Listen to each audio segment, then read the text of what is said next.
Welcome back. This is another episode of Chop Dope, Raw and Uncut Podcast. I'm your host, El Chapo, your most favorite shit talker. Today I'm live with the one and only international motherfucking T. What's good, homie? What's good, baby? What's poppin', bro? You know, it's time for you to pop your shit. You know what I'm saying? It's only right. yeah. But first thing first, man. How you feeling about the Super Bowl turnout? I predicted Cincinnati. I did And too. then the day I fell asleep, I didn't even watch it. But when I woke up and I saw Eli Apple give up. But that's what I was happy about. That's what's fucked up about it. I was gone for Cincinnati, but I'm glad he got exposed because of what the fuck he said. But that's coaching though, man. How could you put him on Cooper Cup? It just happened that way. They was in the zone. Man. Cooper Cup ran a cross route into the zone. He crossed right into his pet. Eli Apple wasn't ready. Yeah, he ain't built like that. Then he said something about New Orleans, so I knew he had a worse. This guy. I wanted him to win so bad, but it was just like that bitch ass nigga right there, man. I just was so happy he got exposed. Like he got exposed because he just thought he was Deion Sanders a few weeks ago. No, he the one getting the whole Super Bowl up on that little route there. I ain't talking about the first one he called. I'm talking about the game when it was in the corner, like the little feed route he hit him with. Yeah, that's what I'm saying. Yeah. As the defender, you never let the flick get behind you. He know he been trash, man. I'm surprised he even said something. So yeah, man. So today, you know, we here to learn about International T. Who is International T? We know you're from the Magnolia. Right. You heard me? You feel what I'm saying? So, through my research, I learned you started rapping in 2012 after you were released from prison. Well, I've been like just freestyling, fucking with it, but then I start taking it serious. 2012. 2012. And then it followed it. Let's see. So for the 2 years until you released your first project, was it just features or just a lot of recording and building the catalog? It was, that's what it was. Cause I had to get comfortable with myself first. Find yourself, right. Yeah, I'm talking about when you first start off, sometimes for me, I ain't like my sound. So I had to find myself, you know what I'm saying? So in the midst of finding myself, 2014, we started Supreme Class. But you know, as an artist, you start to understand the shit that you hate about yourself, everybody else love it. Yeah. You feel me? Like Jeezy didn't like his voice. But to us, that his voice coming through the speakers, was everything. His delivery was everything. Yes, indeed. And then in 2014, you came with I Am It. I Am It. So, how far into your career came the link with Jim? 19, like 5 years. Oh, so all right. So you had to already put out. Let's see what that was. I Am It and Applying Pressure. Yeah, ain't no looking back. So Applying Pressure. That actually was a good breakthrough. So you did 5,000 out the trunk. Yeah. I had people. Where the fuck you go after just sell 5,000 CDs out the trunk? Well, just see when I say out the trunk, it was more than me. So together. So, cause you know, Sharp fell out the East. Yeah. When he was in jail, my nigga, you couldn't go to no event, no Bayou class, that's nothing without his people being out there passing out his shit with the free Sharp shirts on and all of that. Niggas do be, see if you got the right team behind you, bro, like if your niggas fucking with you the right way, it's so easy to come up in the shit and do what you need to do. Yeah, you just gotta stay together. Like if I tell you, the same system with the 5,000, sold 80 t-shirts in one day. Just got them, you know what I'm saying, and sold them that day. And now when I say it was done, I can't wholeheartedly say it was done all by me. Right. As a collective of who I was dealing with then. Yeah, but it still was representing Supreme Clientele as a whole. So that's why I said, well, for that project, that's what it did. So the Supreme Clientele, is it your label or you based out the one from New York? No, this is my label. Okay. All right. So it's funny you say that though. So you ain't never ran into no problem where you found out like, the circle wasn't tight as you thought it was? Yeah, that problem, it came. You know what I'm saying? Yeah, it just came. So, and I look at it like, man, when you blessed and you going to the next level, me, he just showed me everything. You know what I'm saying? I hear the whispers, you know what I'm saying? Yeah. Everything, you know what I'm saying? Just get back to me. So that's what I'm guessing. So I listened to some of your shit, bro. So I'm guessing that's what led to the lyric when you said, people pretend they want to see you win until they see you winning. Facts. You feel me? That's some hard shit right there. I'm fucking with that. You hear me? Yeah. Like people don't understand. People really want to see you win it till they see you winning. You know when somebody sometimes, and it be few, when person tell you, man, you doing your shit, do your shit. Some people tell you because that's the situation that fit. That's the worst shit. That's what fit right now. But that's why they say don't tell everybody your moves. Cause motherfucker go home and pray Mom the devil. always told me, never take your right hand with your left hand. Pray the devil on your moves. You know what I'm saying? That you don't get it. So it just be, you know. Hey, and you know, a clear cut visual of the actual scene was impeded for between Mitch and Ace when they cut Reek out. You feel me? That was his right hand and his left hand, but you could not tell him. You could not tell him what they was doing. You feel what I'm saying? Like that's what I think. That's what really set Rico off. Right. When he felt he was being kept out the circle. So, along with your affiliation with Jim Jones, you know you got others on your jacket as Davies, bigger ranking. How you get to go into collaboration with people like that? Well, at the time, bigger ranking, he was brought down here by somebody, Cess or somebody, I think, and I won a meet and greet or something. I was first place in the meet and greet, and the prize was him cold. So that was some real grinding shit with the shit. Right. Yeah. He come down. You know, one thing he told me though, like when he came down and I gave him the chip to put his vocals on there. Yeah. And he had heard it, and when he came back, he was like, "Why you didn't do more than 8 songs?" See, I take small shit out of what a person say, and I get what I need. I get what I need out of it. You know what I'm saying? He didn't say, "Oh, you cold, you this, you that." But if all I was supposed to submit was 8 songs, and I made you wanted more, you did your fucking job. I did my job. You said, "Man, why you didn't do more than 8?" You done forgot 8 was the limit. Yeah. He just really wanted more. He wanted more. He was riding to that shit. I could have gave him 12. You know what I'm saying? So that little phrase he told me, I just took that out of there and said, "All right, down." He let me know I'm nice. You know, without letting me know I'm nice. You know. So the project that he on, did he end up having 8 songs or more? No, we went with the 8 songs. We went with the 8 songs. I didn't push it there. You gotta understand. I'm just getting in the business, just messing with him. I ain't pushing there. But if I reach out now, I still can reach out. Righteous. And so, a lot of people know one thing about you. You like to move by yourself. You feel me? Like you're a real introverted cat. You feel what I'm saying? It's like, you know, you can just tell by like off your ambiance, you know, it's somebody like you probably the last to speak in the room, but the first to know. You feel me? So, what make you have that type of mentality? You feel what I'm saying? Because it's like, you know, some people might feel like, well, damn, why you didn't give me the heads up on some shit, like, you know. Hold on, I gotta interrupt. He for sure like that. I'm gonna tell you why. 3 years ago, I had first moved to New Orleans, and me and you were chopping it up through one of my cameramen. Mm-hmm. And this is how I knew he was somebody. I didn't know anybody, but this when I realized I'm like, oh, all right, dude, somebody out here. He knows what the fuck he want. He get to chopping it up with us. I don't know if you remember this conversation, but this was like 3 years ago. So then we don't hear from him for like 3-4 weeks. We not hearing nothing. The one day we get a message. We was out of town though. He said, "Yo, it wasn't like on no bully shit, but it wasn't on no like asking shit either. It was like, yo, be here at this time." Like, oh shit, I don't even know this dude. He's like, be here at this time. He done already done his homework. You done went through everything you need to. So he's like, yo, pull up with the cameras this time. Woo. But we was already out of state doing some other shit, so we couldn't pull up. And then 3 years later, we sitting here. You know what I mean? But so look, do you consider yourself an overthinker? No, because, you know, I don't overthink it. I overthink it before I do it. So I check all lanes before I make the decision. I don't overthink the decision. Map out your way. I kind of not give it the way I want to go, but what if it go this way? Right. What if it go this way? I overthink my decision. Right. But I'm gonna make one. But you know, eventually you make one. You know what I'm saying? So you ever fell into the trap of studying long and study wrong? With people. Meaning? Like I might have let a good person go because of something he did. Something like just not knowing that everybody deserves a second chance.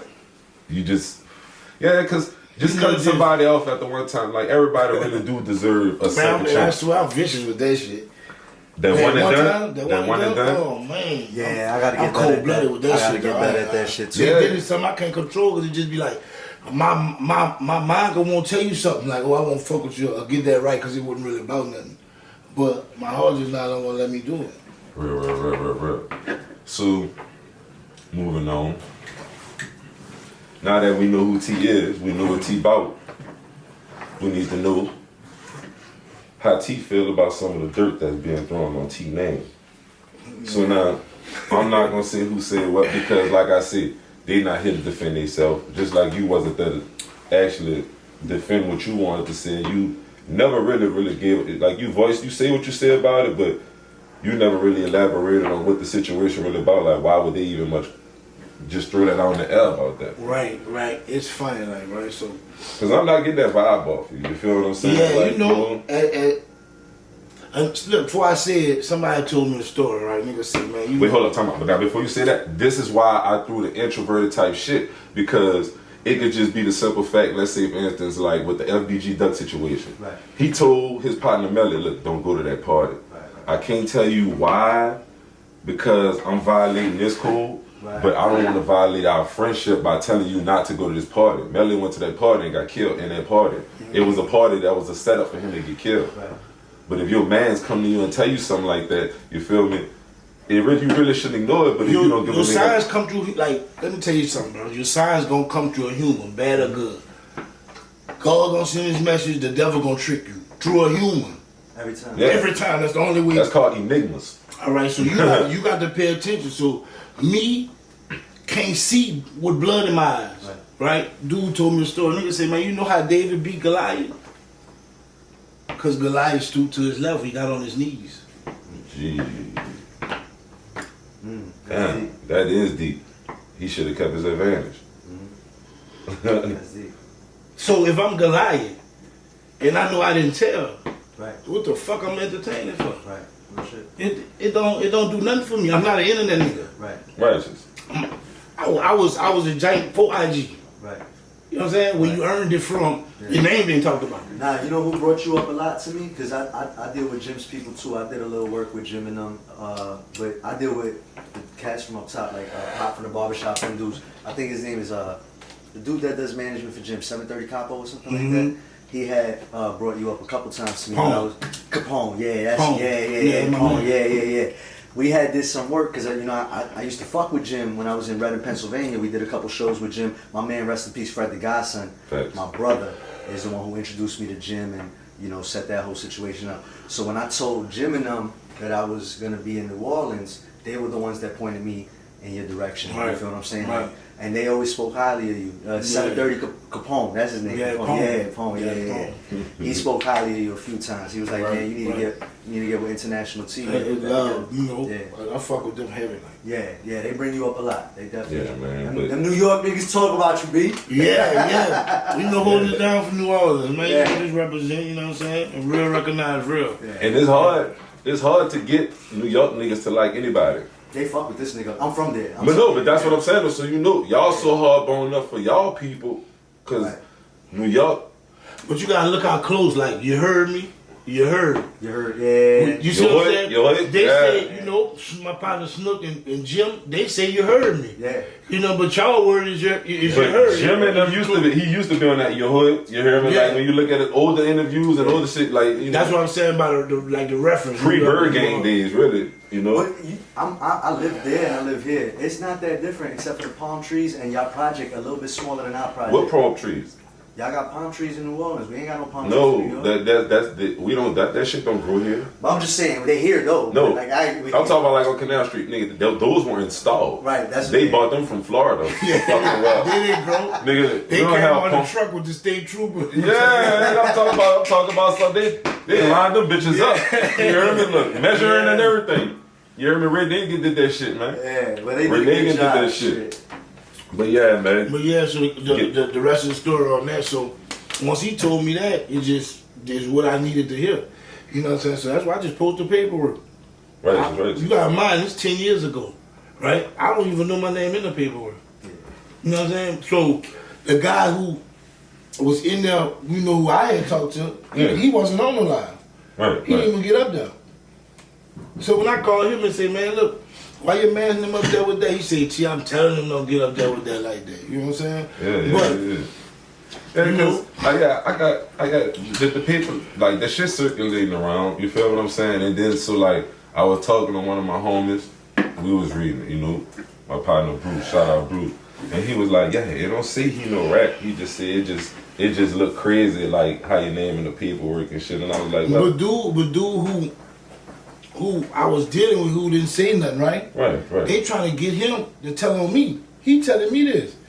That's what I'm telling you. Like when you call me and we break down the situation, I say, listen, partner, why would the people need you to testify on me if I'm working for them?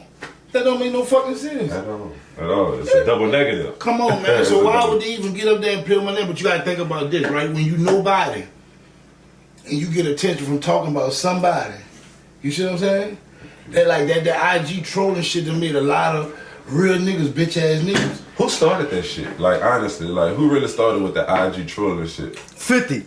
Cause look, the first person I saw do it when your boy Funny Mike used to be trolling 21 Savage, cause he was playing like he played 22 Savage one time. Nah, I saw that, yeah. And 21 Savage went at his top, so he just kept up with it. Nah, bro, 50 started that shit. 50 Cent was he's the ambassador of trolling. See, some shit don't be like they don't know the difference. Yeah. Trolling ain't footage real, like that's real shit. That's somebody's name. Right. Ain't no trolling for that. Right, that's not, yeah. You know what I'm saying? Because it got, because what made it real interesting is when he put up the 20K. T was like, man, I got 20K. For my name in telling on any nigga. Yeah. That's what you knew that from the jump. It was for telling on the nigga. Yeah, not just name being in the jump. Right. And so that's where everybody was confused at. They were just like, but you only confused if your comprehension was that you wanted to see me tell. Well, no, because if you could read information, informed, or none of them kind of words was into it. Right. So look. So you just wanted to see what you wanted to see. You gotta realize a lot of people going based off other comments that's being read. Cause think about it, when we was in that live that night, there wasn't nothing but like 100 people in there. We reading 3, 4, 5, almost 8,000 comments. So there's people, you feel what I'm saying? Is they picking their side from off what they read. You feel me? Right. And it makes when you introverted and you don't respond, it leads them to the person that's being more loud about it. You feel what I'm saying? But everybody gotta realize, just because you're loud, that don't make you right. You feel what I'm saying? And he won't tap in with you right quick, bro. Who? I don't fuck with him. Period. I ain't gonna do that. Sorry, I ain't gonna do that thing. You feel what I'm saying? But you know, it's just certain things. I appreciate you telling me that. Yeah, cause see, you know, I don't do the. That's the type of shit nigga need. Like, you know what I'm saying? Like, I don't need all that. Well, I'm not with the. I'm not with the backdoor shit. You know what I'm saying? Like, if I'm ever in the middle of a situation with two I'm gonna leave people, I it with let this, them know. like, right? If we hate rats, right? We hate rats.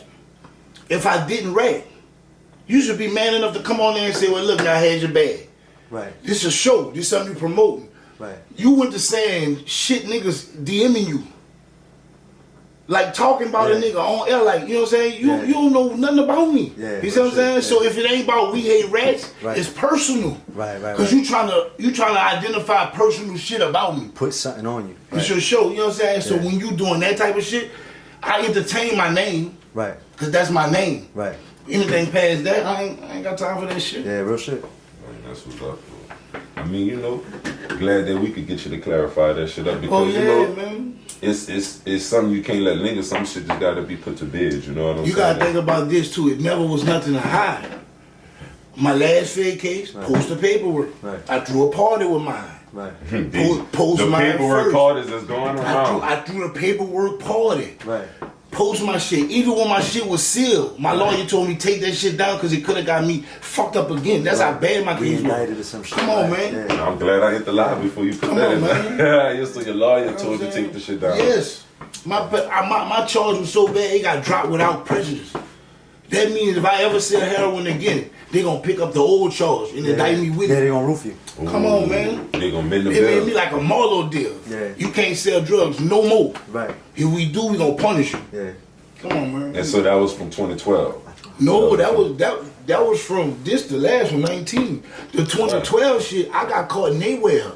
Oh. They already serving the people. I gotta put it on here too. and got somebody, a mutual source to reach out to me and holler at me. They brought me into their well. I just was smart enough to move. I met you know how I move. Yeah, you knew that. I met you at a Walmart, left it on the tide. Met you in the bathroom. Right. You know, it was certain ways a nigga did shit that you would have had to tell on me.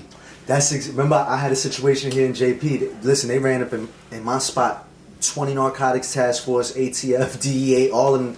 But exactly what you said, whatever I knew somebody close to me had to have put me in a bad situation. Right. Because nobody else, man, I'm not even from out here. Nobody knows me. And then the details that they start to give you, you know. Where it kind of come from. You know where it came from because, like, damn, you used a certain word that nobody, officer, how you know that word? And then again, it also, a big thing is who your lawyer is. Man, like, if you ain't got to respect the lawyer, bro. Niggas already mad, bro. I'm punishing them. I'm making like $20,000 a day. A day. Every time I come outside, I make like 20 stacks a day. So you not eating. Yeah. I'm not serving you no weight. I don't fuck with nobody. Right. You ain't gonna play with me talking about no draft or none of that shit. Yeah. So I'm fucking you up. Yeah. I got uptime. Look, I swear to God, bro. I got uptime in the chokehold. Yeah. Nigga can't breathe in that bitch, you hear me? Listen, they already want me out the way. I had a haircut, everything. Red key, only nigga in the city with one. Shit. They want me out the way. Bam. Man, listen. I'm in Jamaica, took my girl to Jamaica for her birthday. They hit 8 spots, bro. The studio, everything. God damn. Listen, it was 2 Benz Sprinters, 30 state trooper trucks, a Hummer. They came in a Benz Sprinter? Listen, they came in 2 Benz Sprinters. That's God damn. A Hummer, 30 state trooper trucks, a helicopter. They blocked off 11 block radius from LaSalle to Dries to Saratoga back to LaSalle. 4 police on each corner with shotgun. Mine, I'm not even in the country. Oh, so they gridlocked that shit. Gridlocked that shit. God. Mindful, how, you know, me like, it's a story behind me, like niggas don't understand. Right. Listen, you know what I'm saying? Old time told me a long time ago. Treat the game like dominoes. Facts. All money ain't good money. Man, yes sir. Listen, all money ain't, I understand. Going to jail, playing dominoes. Every time you overstand that. Every time I hit when I know I ain't supposed to hit, and nigga make me pay for it, that phrase comes, that ain't good money. Listen. So we're dealing with niggas, right? I gotta serve you. Right. Wait till you sell it. Right. Come back and scope. If you get pinched, you weak. You could tell on me. Too much of my life in your hand. Yeah. For the pennies that you doing. You see what I'm saying? So that's the all money ain't good money to me. Especially if you got a front of nigga. You see what I'm saying? Your whole life in a nigga hand over $200-300. No, not even that though. Your work and your money in But just think hand about too. this. Your freedom in the nigga hands ain't worth no amount of money. Period. Just say if it's 9s and half a bricks, it don't have to be small shit. Right. It's that if you ain't who you supposed to be, I pay the price for that. Right. Bam. The hefty price. The hefty price. So look what I did. I said, "Damn, fuck it. I ain't fucking with niggas. I made it to where as long as I come outside, that breed gonna be me. Right. And I ain't got so I ain't got no phone calls. I ain't dealing with no phone. Right. So you know what I'm saying? So they don't understand how I'm beating the feds and plus I paid 40 for 2 lawyers. A state and a federal lawyer. Yeah. Quick. You see what I'm saying? Mine, I'm not even much indicted yet. I'm under a criminal complaint. It was an NOPD investigation. I got arrested at customs in Miami. Damn. Coming back from Jamaica. Yeah, man, for 400-some grams of heroin and 300-some grams of crack. Facts. I see. Get my girl. Wait, so it's a criminal complaint. Yeah. I'm not federal yet. Right. I'm the NOPD. feds picked it up. Yeah, when I feds picked bind that shit out, up. when I paid the bond. So if it's not feds, they're not supposed to go grab you at the airport. Fuck no. No, that's what they do. They wait till the feds wait on crazy. anybody to pick you up first. Once No, they put the warrant out. Yeah, the warrant. Yeah, And you gotta come back through customs. Yeah, Facts. Once that passport got a scan, Oh, they grab you right there. if that listen, I already knew I was hit. Oh, so the feds already sent the warrant out. The state sent it. It wasn't federal. It wasn't federal yet. The state sent it, right? My girl hit her shit, being it went straight through. Mine hit, go see the counter. I tell her right off the butt. I said, man, I'm hit. Cause it don't make no sense. Why yours gonna go straight through and mine though? Right. He said, you under arrest. They tell me when I'm under arrest, I go to jail in Miami. They come get me. Man, they drove us 72 hours in a dog truck.